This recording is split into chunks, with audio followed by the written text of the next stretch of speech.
Hi everyone, my name is Ice and we're still talking about Tweetpush. And today I'm going to give you a quick overview about scheduled tweet segment and account segment. Now on the scheduled tweet segment, on this page you will be able to view the tweets you have previously scheduled to post for later.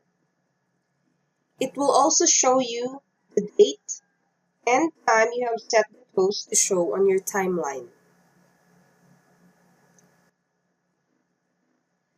Now let's go to the account section.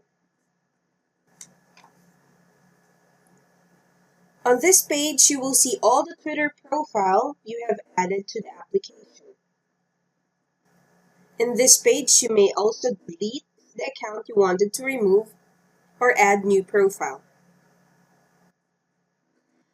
Now to add an account, all you have to do is to click on Add Account. It will then redirect you to a page where it will ask for your authorization. All you have to do is to click on Authorize App.